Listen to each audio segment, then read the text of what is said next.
basically principal arguments I will going to explain to you later. So I'm going to do this lecture. So first I'm going to explain to you like what is principal argument, how you function them in a debate, what is the use of principal argument in debate, and then we go through, before we go through how you can make a principal arguments, I introduce to you to like some philosophical ideas or like some thoughts about principle of philosophy. For example, like what is rights or what is choice, why choice is important, what is fundamental liberty, and so on and so forth. And then later, lastly, I'm going to go to how we can clearly make a principal argument in a debate. So yeah, so basically, firstly, we have to go through in explaining what is philosophical argument or what is principal argument. So basically, a principal argument is a philosophical idea of something that is inherently right or inherently wrong. So regardless of any circumstances, so regardless whether you get a certain amount of benefit or you get certain amount of harms, it is still inherently you should not or ought to do something because it is something that is inherently right or something that is inherently wrong. For example, you should not murder someone. It's not because if you murder someone, then you're going to lose some money, or if you not murder someone, then you're going to get some money. It's not, but it's rather the idea that someone deserve or ought to have the right to live or the right to life. So that's why you should not murder that someone, because that right to live is something that is valuable. Similarly to other type of thing, especially if you study law, right? Like you should not commit rape and for in certain crimes. It's not because you're going to cause some people to suffer, but because the inherent nature of that particular acts to be inherently wrong. So I hope you got that idea of like what is philosophy or what is principle. Is that clear? Can I get like? Yes. So far, do any of you have questions to the definition of principle of philosophy?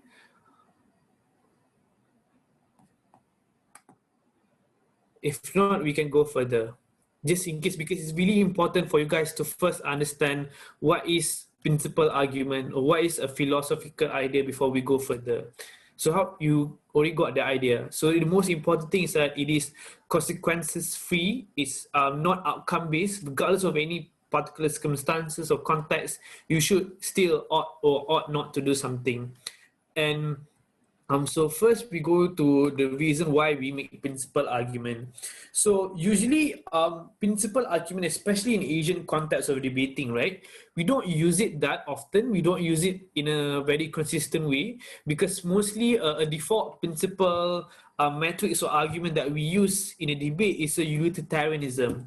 So utilitarianism basically means that you should go for something that maximize pleasure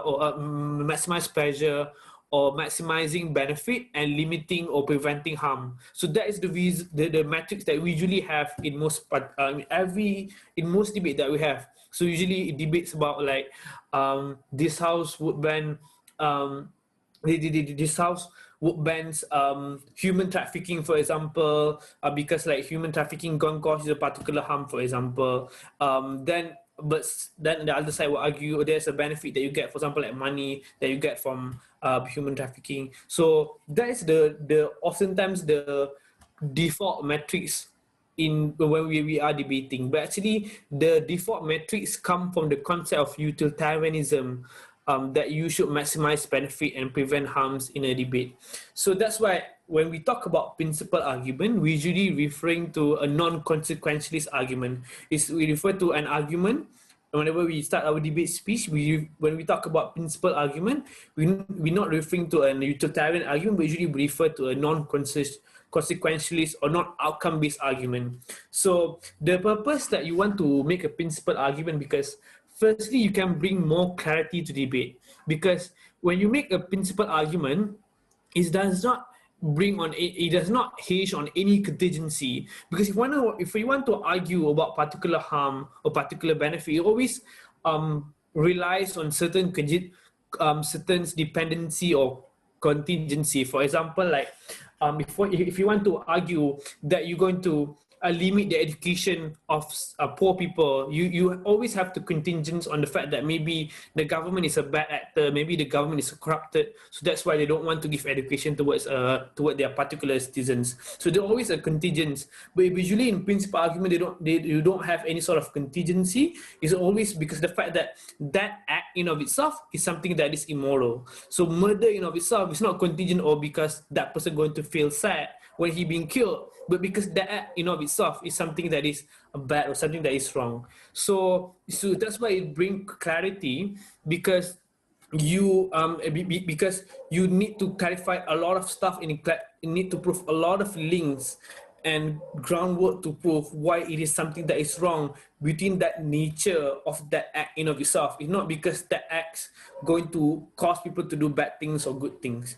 But secondly, if you manage to prove a principal argument, if you manage to like make a successful principal argument, is oftentimes almost impossible to defeat. So that's like an error there. So it's not impossible to debate, it's impossible to defeat, because you cannot just respond or rebut the principal argument based on another outcome-based argument. So if I argue that we should not torture terrorists because torture is something that is inherently wrong, it is inherently unjustified to cause people to use human as a mean to an end, and then you cannot just rebut to that argument and say, no, we don't care, as long as we can get that information to help more people, it's still a better world. So oftentimes it's very hard for you to bring down a properly or like successfully constructed principal arguments, because you cannot just say, oh, my practical harm or practical benefit is more important than this principal argument, but you literally have to diminish or like devalue that argument to just prove that our principle is not true, doesn't work, for you to respond to that arguments. For example, like there's a debate on World's WDC 2016 Open Final. So the motion is about supporting Marxist revolution, and opening government, they goes principle is pretty simple. So if you want to support Marxist revolution, and the principal argument is simple, they argue why capitalism in its inherent nature is something that is bad, regardless of any circumstances. So that's why intuitively it's very hard for you to rebut the idea that capitalism is a good thing then. So that's why they're able to win the whole open final, because they're able to prove the nature. It's very hard for you to suddenly argue that capitalism is something that is good and beneficial to people. So before we go further, I also want to talk about the two myths or the two misconceptions that we have with principal argument. So usually, firstly, you can't weigh principal argument. So especially if you're like, I'm not sure whether this thought is like credible, but I heard someone say that if you debate in a tournament and then they just say, oh, I don't buy your principal argument because you can't outweigh, or you can't weigh in your principal argument with another team's outcome-based argument. So usually it's not true. You can't weigh principal argument. You either have to accept that principal argument the way it is being constructed, or you just have to give reason why that principal argument is not true, that principle does not exist. So that's why weighing, or like for you to compare harm and benefit, only exists for utilitarian metrics, because you want to compare harm and benefit, right? So you want to compare why our benefits is more or help more people in terms of quantity than the harm that they talk about. So that's why weighing doesn't function for principal argument. But secondly, about usually people just like the second myth is that people usually say principal argument just to have like principal argument, just to have it there. For example, like, my first argument is principal argument, so we think this motion should fly because people deserve the right to education. So without properly explaining why the right to education is important, why when they get this policy, they get the right to have better education, for example, why individual deserve right to education. That's why, if you want to go to a principal argument, you have to really, really develop and reconstruct that argument from its ground to prove why it's important. Usually it takes like good 3 or 4 minutes in order for you to like make a one good argument. So that's why all this benefit that you get from principal argument about why it's very hard for you to bring down principal argument, or how you can bring clarity to debate is very easy for you to win a debate if you have principal argument. That all assume if you can make a successful principal argument. Yeah, so that's things that we're going to go further.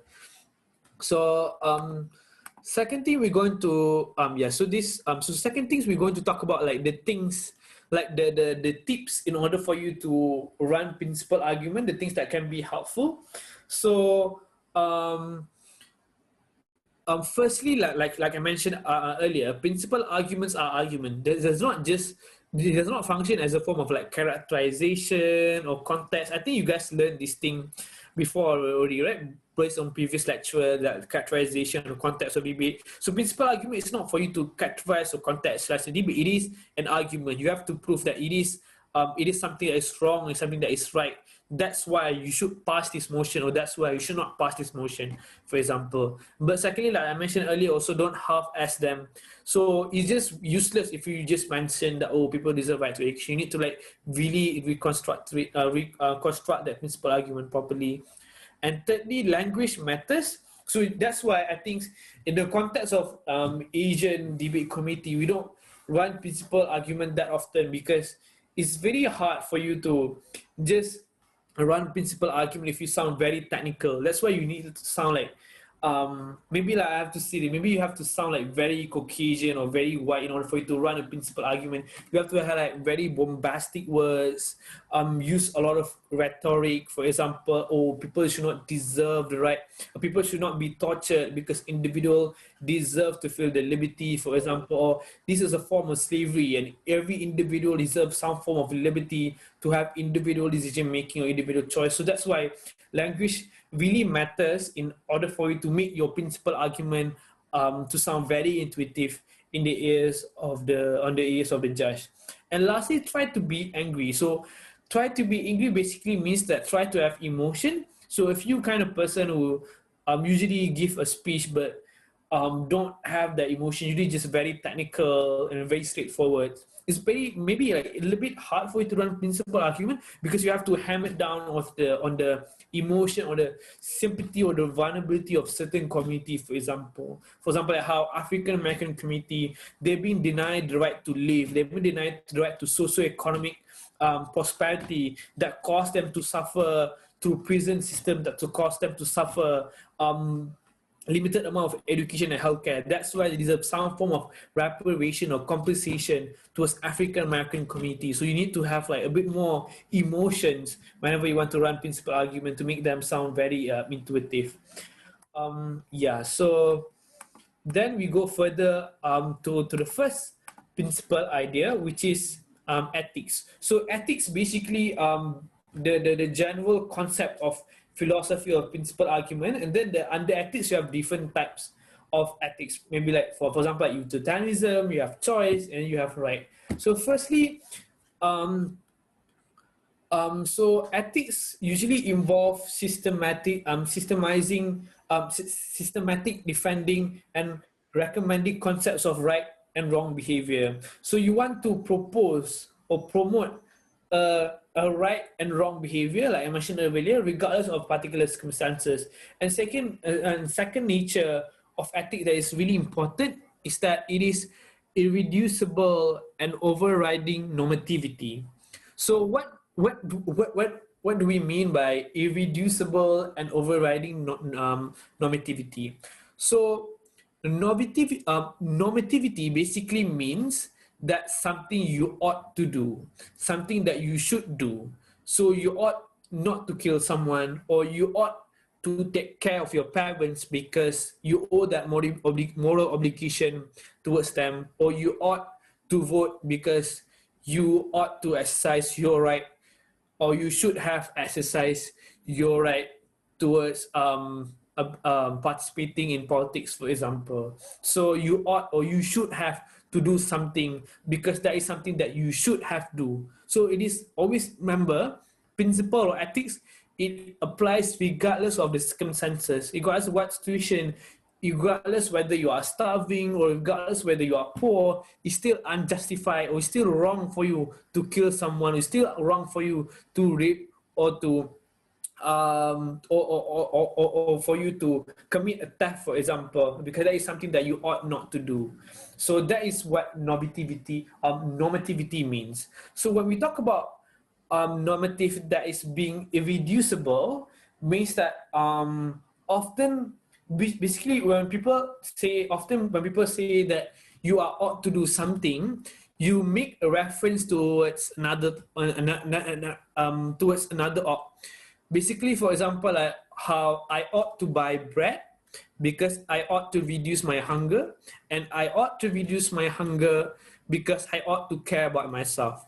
So you can see that the first ought that I want to buy bread, or I ought to buy bread, or I ought to buy food, can be reduced or can be linked towards other normative claim.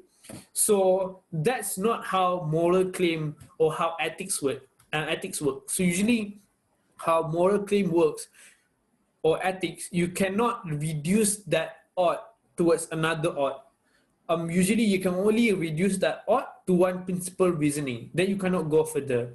So that's how you can distinguish a principle or an ethics towards an outcome-based decision. It's not because you want to you ought to do this because you ought to not feel hunger because you ought to care about yourself, but it's rather you ought to do this because you owe that moral obligation towards that particular person, for example. So that is normative being irreducible. We cannot put that another reason to relate it towards another context or another circumstances. So second nature of ethic is that it is overriding normativity. So when we talk about overriding, so when you usually tell someone that you morally ought to do X or you morally ought to do Y, there is no higher ought that can override that moral norm. So when you say that you ought not to murder someone, there is no higher ought that can override that particular principle or that particular idea. So there's no like idea where, oh, you can murder someone if you think you can murder someone if you think that person is a bad person, for example. Still, that argument cannot fly because you cannot have another idea that's way more important than this particular principle. So that's how a principle is supposed to work. For example, like how you ought to eat fast food if you're hungry, but also you cannot eat fast food if you ought not to eat fast food because it is unhealthy. So you see that contradictory nature. So that's why usually in principle ethics does not contradict towards one another. So that's why if you is either that or you ought to take care of yourself or you ought to not to kill someone, for example. So for a good example of this, when we talk about overriding normativity arguments, you can see in WDC 2015, where the motion is about whether government can have a research whether government can research morality enhancement drug. So morality enhancement drug basically means that if you take this pill or if you take this drug being developed by the government, you can have better morality sense, or you can have a bit more moral person than you currently are as a person. So how the opposition argue why government cannot research morality enhancement drug in its principal argument, because it is kind of slavery. Because the reason why it is kind of slavery, because when you modify your moral metrics, when you take a drug in order for it to modify, or when you take a drug in order for it to change your moral metrics or your moral decision making or your moral calculus inside your brain, it's kind of like you're modifying the highest court of appeal that you have in your brain in making a particular decision about yourself.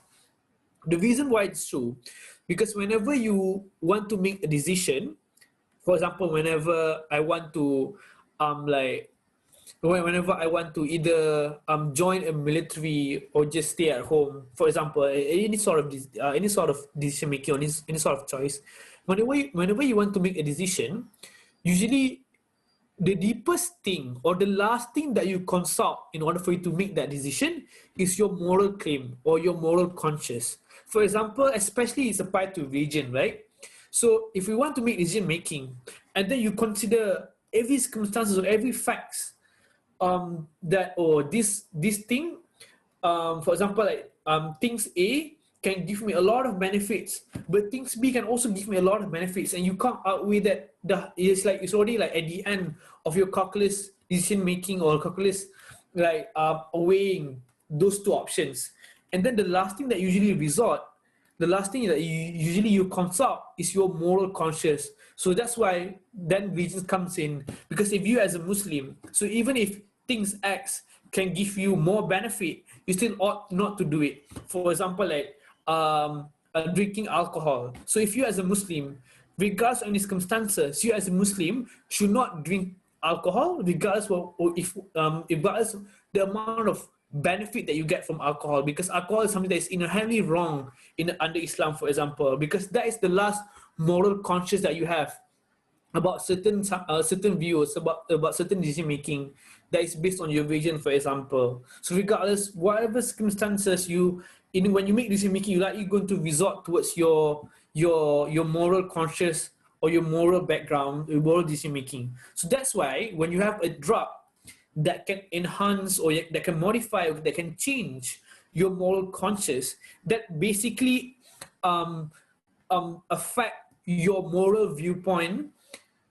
Therefore, it's like modifying every decision making or every resource that you have towards your every single decision making. So it's like reducing your choice that you have, because your choice have been diluted or have been distorted by that particular drug. Because it's not like modifying your preferences when you want to buy certain clothes, for example. It's literally your moral viewpoint that is very fundamental towards you being modified being modified by the particular drugs that can affect your different choices. That's why it's a form of slavery, because then you don't have that power or agency to make choices. So that's an example of how ethics is the nature of ethics is supposed to be an overriding normativity. So regardless of any circumstances, your choice or your moral conscience is something extremely important that cannot be affected, cannot be changed to any other outcome or any other factor or any other benefits. So that's basically what ethics mean, or what principle means. So the first concept of principle that we're going to talk about is utilitarianism. So utilitarianism, basically, like I mentioned earlier, a default metrics that we have in debate of comparing benefit versus harm, or like one benefit versus another benefit, why this benefit is more, or why this benefit is more valuable or more important than another. So it's pretty simple, utilitarianism. So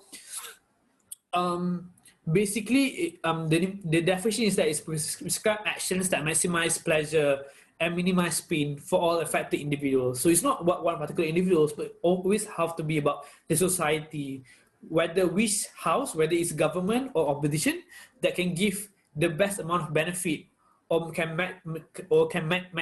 minimize or reduce the best amount of pain towards the whole affected society. So usually you're going to, in principle, when you have usually you're going to have emotions where it requires you, when you read the emotions, you can intuitively figure out the issue, where the motion itself requires you to debate the utilitarianism concept versus X principle or X ideology. So what do I mean by this? Let's go like one by one, right? For example, when you have, firstly, this house would torture terrorists. So one side can say that, oh, if we torture terrorists, then we can get information. So we can use that information to save more life, for example. So we can maximize pleasure or we can maximize benefit. And the other side would say, we don't care if we save more life because torture itself is something that is inherently wrong. But you have to explain the reasons, analysis, why torture is something that is inherently wrong, why is the experience of torture that you really prohibit to go against with. Oh yeah. So basically, oh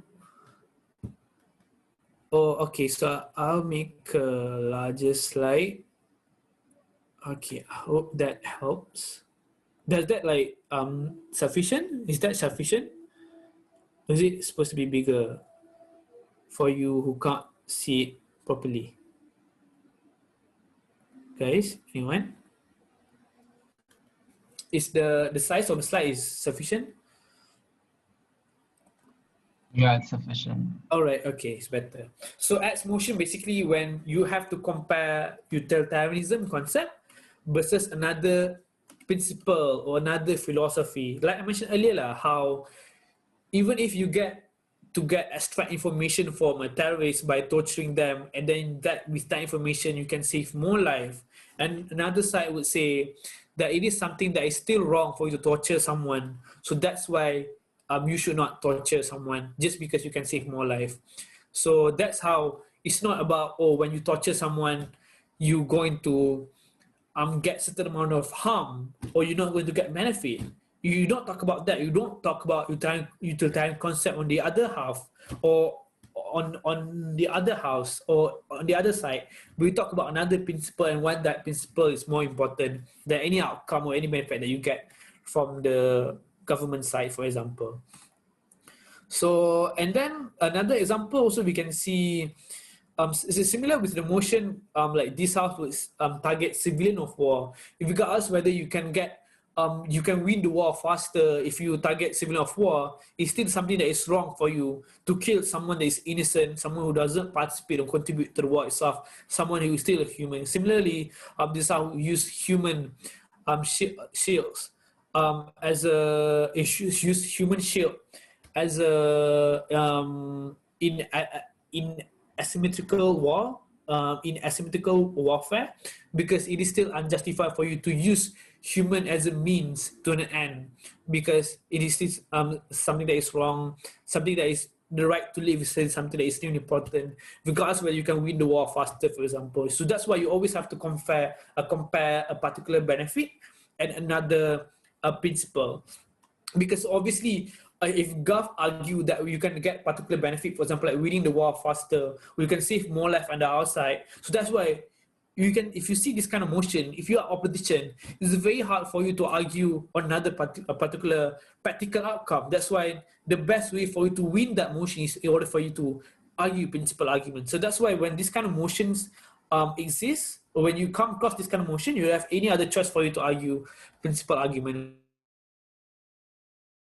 Revolution. If you as a government, you would say that capitalist nature, capitalist system is something that is inherently unjustified or disenfranchise the lower class society. Capitalist system is extremely bad. But then opposition would say we don't care about this principle. This principle is not true, but rather the reason why you should not go for a Marxist revolution because we think this revolution is not going to work. So then the opposition is going to argue practical outcome. Then a lot of people are going to die out of this revolution, because there's no way for poor people to do revolution. They can overcome the rich people. So that's why you should not go for this motion. And also, for example, like how this house would grant animal the same basic human right. So the example would be so the government would say would run a principal argument how the reason why you should animal also deserve the same amount of human right as a human, because the only thing that we care is so it's not a principal argument, it's rather a practical argument. The only thing that we care in a utilitarian concept is that we only care about feeling pleasure or feeling benefit, feeling pleasure and pain. So that's why when animal can also feel pleasure and pain, that's why they deserve also the right to a basic human right. That's what utilitarianism people will argue. And then if you openly have like personal or preconceived bias towards the nature that concern about workers, so that's why they want to have greater salary or greater workers' right. That's why they're going to abandon a greater environmental policy, for example. So that's from why you can argue why certain policy is not justified, because it's a form of biasness that exists in that particular choice, even if you get that choice. Thirdly, is a form of unfair choice. So it's unfair choice means that how I can explain this based on one experiment thought, which is really simple. Assuming that you are walking beside a lake, for example, and then assuming there's a man drowning, that man asking for your help to save him from drowning, and you say to him that I can save you, but you have to promise to pay me $50 later. So the option that that man who's drowning have is either that man dies, or that man has to pay me money, has to pay me $50. So obviously, you as an individual, as a reasonable person, you argue it's wrong, because it's wrong for you to because it's wrong, because the idea that we ought or we should not treat people in vulnerable position badly, or we ought to treat people in vulnerable position better, because it's very wrong for you to mechanize or to use the circumstances or vulnerability of that person for you to give the option for that particular person. So that option is valid. Yes, I can save you, but you have to pay me $50 later. But still an unfair choice, because you're using the vulnerability of that particular person where that person didn't choose to be in to begin with. So if you can see, it always plays out about coercion, it's about unfairness, about circumstances and vulnerability of people, about rationality. It's always concerned the same amount of the same thing, how people perceive and how the preferences or the circumstance that you have about certain community or certain group of people. But lastly, about the manipulated choice. So the difference between manipulated choice and irrational choice is quite similar. It's actually different because you have active amount of coercion. And basically, you cause individuals to live in a bubble where they thought that they're actually making a free choice, but actually they didn't. But rather it's a form of manipulation. So this is even worse. So for example, like I mentioned earlier about how we support global Marxist revolution motion, World 2016. The basic argument goes on like how Marxists always argue that capitalism, in the system of capitalism, you're not truly free until you free from the system itself. The reason is because that system has been engineered to one particular situation where you can only have to go to one option.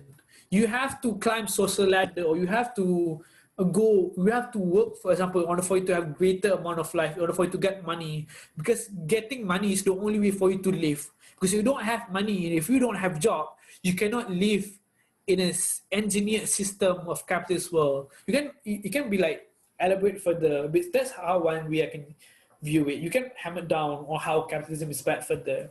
So that's why the capitalist system of state is something that is inherently wrong, because it manipulated individuals from individual choices to free from the shackle or to live to free from this particular system. So that's why manipulation exists.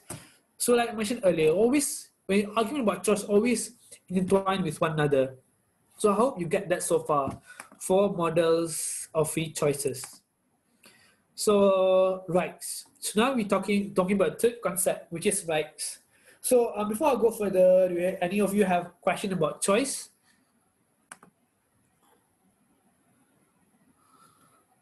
So if there's no question, because I think it's pretty clear, it's always plays out the same thing, coercion, manipulation. So that's why regardless whether you get happiness or you get benefit, it's still not justified because you've been coerced, for example. You don't have free choice, and free choice is really valuable to an individual because that defines you as a human. It's pretty quite straightforward. But it's still, principal argument in philosophy is very fluffy. You cannot just explain it in a very technical way. So now we go for the third concept. Third concept, which is rights. So rights basically means your either legal, social, or ethical principles of freedom or entitlement. That is, rights are the fundamental normative rules about what is allowed of people or owed to people. So basically, it is something that you entitle or you deserve to get or you deserve to have and or you deserve to be allowed to do, that you as a state or as a corporation owe to people or owe to citizens, for example. So usually rights motion or rights argument plays out in a motion about politics, about social, usually concerned about the social contract. I think everyone know about social contract, right? Your relationship between individuals and government, how we trade off certain rights to governments to have so we can have better protection from the government. And second nature of rights, that rights are not things that we like. So rights is not something that we want, but rather something that we deserve to have, something that we ought to have. For example, the right to education. So if you want to argue a principal argument about why, for example, the motion is about, I don't know, maybe the motion is about we should have a tertiary, we should abolish high school, but rather replace it with vocational education, for example. And then you at the opposition where you argue, oh, the right is education, we should not go to this because still individuals deserve the right to education. And how you argue the right to education is important. It's not by arguing that, oh, because these people, they want to be educated or they like to be educated. It's not something that people interested, it's not something that people want, but something that people deserve to have. The reason why education is extremely important, because that's something that you deserve to have as an individuals, for you to be informed, for you to know more about the world, for you to have greater capacity, for you to have greater capacity to get informed as an individual, something that is being owed by the state towards individuals to educate people based on the benefit that they've been given from people towards the state. And lastly, rights are absolute. So usually you can hear some people argue that, oh, you can argue about freedom of speech, or you can argue about right to education or right to healthcare, but it's not absolute. But usually, in a vast majority of cases, rights are actually absolute. So the reason why it's absolute, I mean by absolute, is that you should not be limited on any circumstances. So if you argue about right to education, and another team response say, oh, but right of education can be limited to this context because blah, blah, blah. Because if you want to argue about rights, you have to emphasize that this right is something that is absolute. Regardless of any circumstances, you as an individuals, you always have the right to live. You always have the right to, you always have the right to live. You always have the right to choose, for example. So that's why it's not justified for government to use you as a human child. Because it's always absolute, regardless of any circumstances. You should not murder someone because the value or the severity of that rights outweigh any sort of practical outcomes that you get out of it. So that is what rights basically mean and nature of rights. So we go further. We need to recognize, if you want to argue arguments about right, you have to recognize there are three types of right. So firstly, the most common one is the fundamental rights. Hold on, let me drink some water. Quite thirsty. Okay. So firstly, fundamental rights. So fundamental right is basically the most basic human right that you have. So I don't think the right to education is fundamental. And maybe like some says it is, some says it is not. But I think what can be sure as a fundamental right is like the right to live, the right to exercise your choice, for example, the right not to be murdered, the right to human dignity. That's why rape is not justified. So that's fundamental rights. Something's what we call as a real right, something that we just talked about earlier. Second one is a bit more specific, is based on a political context, is a form of civil or political right. So this means that it's a form of right when we give to people, so we can have a functioning democracy. So this looks like the right to vote, the right to organize protests, the freedom of association, freedom of speech, for example. So all those things are important. So in order for you to have a functioning democracy, so it's important for you to so this right is important to a functioning democracy because it prevents or protected individuals and citizens to be abused by the state. So the state cannot make a policy where they ban people from freedom of speech, like certain country like North Korea, for example, where they've been banning human rights, where you cannot do protests or you've been killed, for example. Why? Because those things are inherent principle or inherent right or due to exercise when you live in a functioning democracy. But lastly, legal right. So legal right basically mostly plays out in the law motions. So it's about legal permission from the government.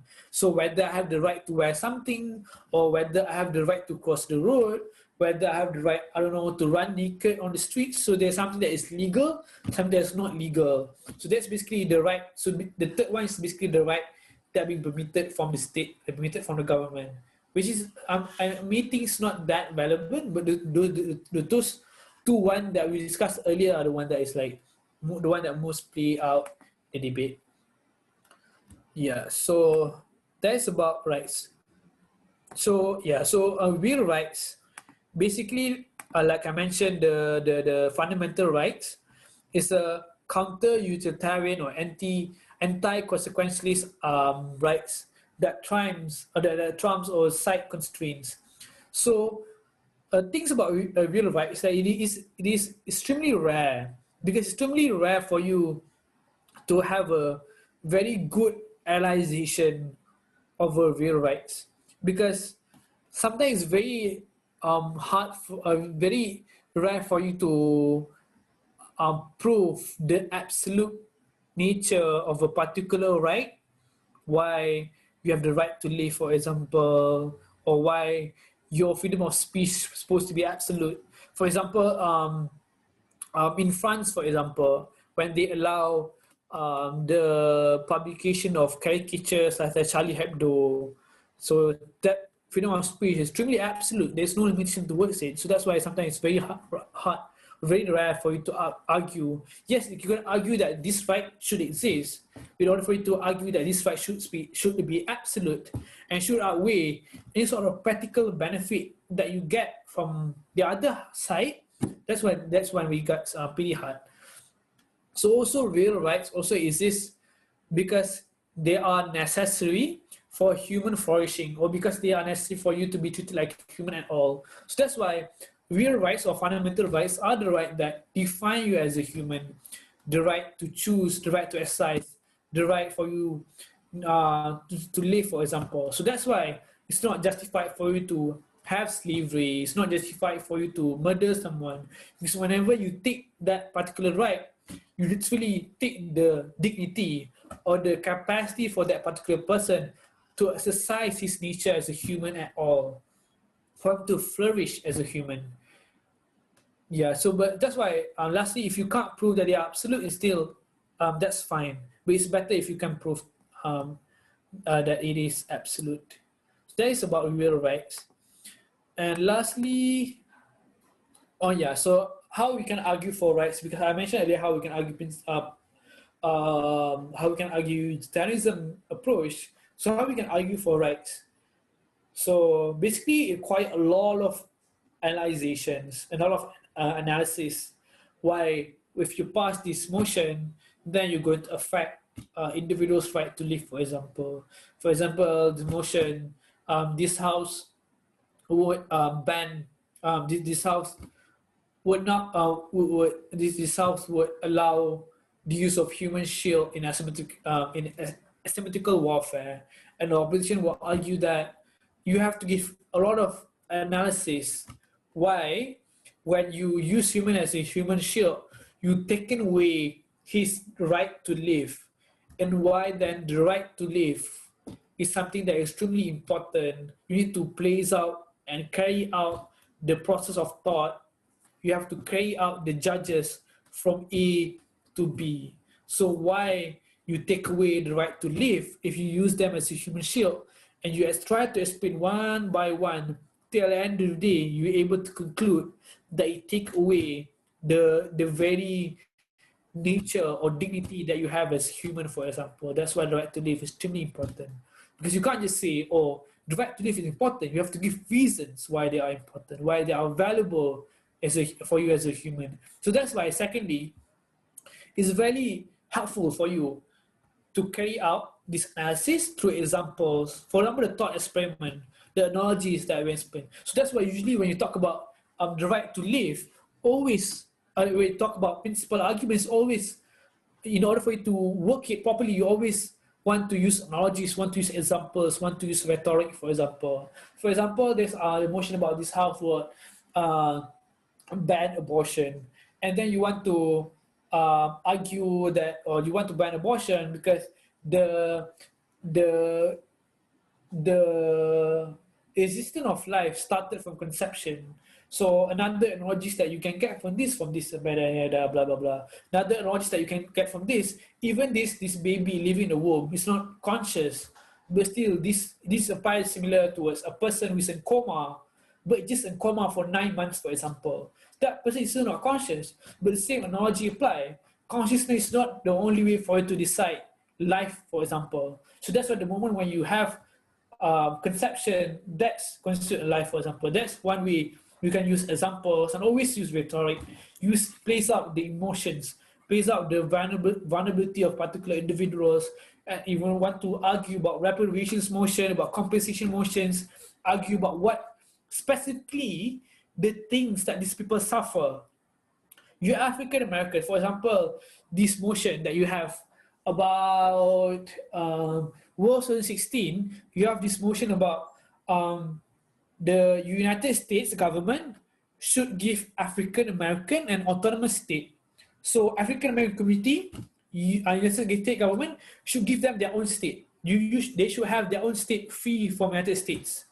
And then opponent government, my favorite team, they argue about, what are the harms that African Americans suffer from the United States government, and why then deserve them the state.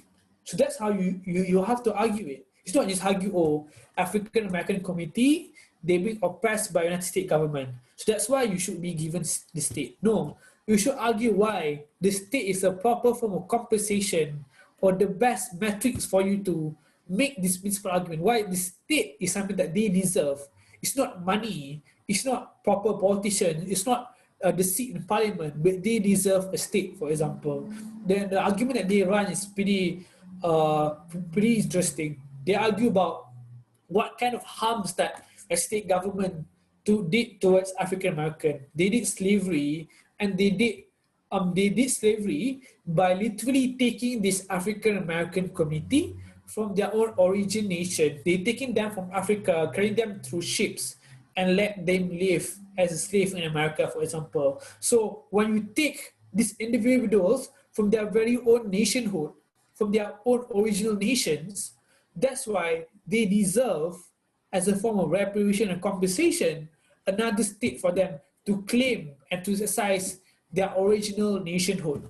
So the nationhood that they have by the state government is not currently the nationhood that they even choose to begin with. That's how one way you can argue. Always use rhetoric, examples, analysis, what the things that they've been done and why then they deserve that particular policy. There also are a few cheats that you can do in order for you to make your argument sounds really good. So obviously, cheat 1, cheat 2 quite similar. Basically, use a bit of utilitarianism concept. So Celine once told me this, and maybe Celine can talk you guys later furthermore about this concept, how you can make your principal argument sounds very practical. So, for example, I guess one very simple example goes like this. These individuals, they owe the right to have freedom, or the right to education, for example. And education is really important because the practical outcome out of it, when you have education, you have greater social mobility. Then you can fight for your own agency better. You can have greater social capital, greater economic capital. You can climb the social ladder. So that's why the principal argument is important. You sort of like plays out why principally it's important for you to have the nature to be informed, but also practically what are the benefits that you get when you be educated. same as healthcare, same as a woman's right based on disenfranchisement or compensation or reparation towards women, or the benefit of having an African American state, or when they have their own state, means that they can have their own African American owned companies, African American parliament, for example. So that's why this principle is important. So you sort of like combines the practicality of the arguments, the practical nature of your principal arguments. So I think that's it so far. Thank you. So at the end of the day, three concepts that I mentioned in today's lecture, which is very vague, and I didn't even go further, like, or how you want to develop principal arguments. That are the things that you have to learn, maybe I think on your own, because different people have different way for them to develop principal argument. There's no way, there's no template way for you to develop principal arguments. It's always very rhetoric or very vague and very fluffy. So three things that I mentioned. So firstly, utilitarianism, concept of utilitarianism, maximizing benefit and minimizing harm, how you want to go against utilitarianism or how you want to argue utilitarianism. And second is choice. What do you mean by choice? What is the models of choice that is important? How do we know when choice is being exploited or being manipulated? Why pure choice is important? And lastly, in terms of rights, in terms of liberty, your fundamental rights, why you owe something, why you owe the right to education, why you owe reparation, why you have the right to live, especially in context of social contract where the government ought to give us something because we trade off our rights towards the government. We pay them taxes, we vote for them. We no longer can, like, I don't know, do everything that we want, but we have to be limited. We cannot kill someone, we cannot murder someone. We're being limited so government can protect us. So government can work as an urgent agency that can represent us. So that's how rights, political rights works. So that's why in order for you to develop this argument further, you need to find your own way and read more. It's always about reading. You have to read more articles, watch more debates about principal arguments, especially like the Western people they're really good at principal arguments. But at least I hope what I can achieve in today's lecture is at least I can show you the general concept that you should know about ethics, which is about choice, about rights, and about utilitarianism. The general concept that's really important for you, you can use as a guideline for you to learn your own way of developing principal argument later. So I think we have like another 20 minutes before 10. So any of you have questions?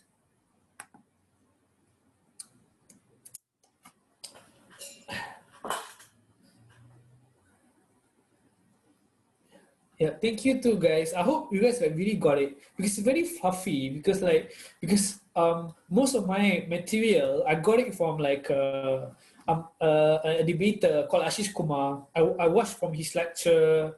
Also, I read some of his articles and watch some of his debates. So maybe if you watch his lecture, right, it sounds very intuitive. Maybe because he's a Western.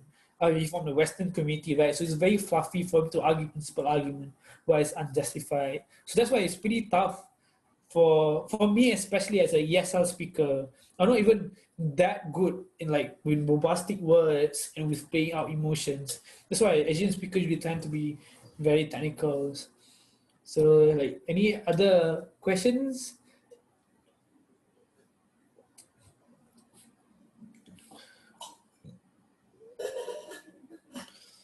Maybe I can type in the chat box. There's one website.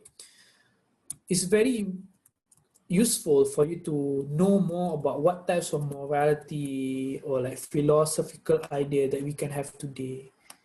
And how can you spell? How can you spell encyclopedia? Encyclopedia.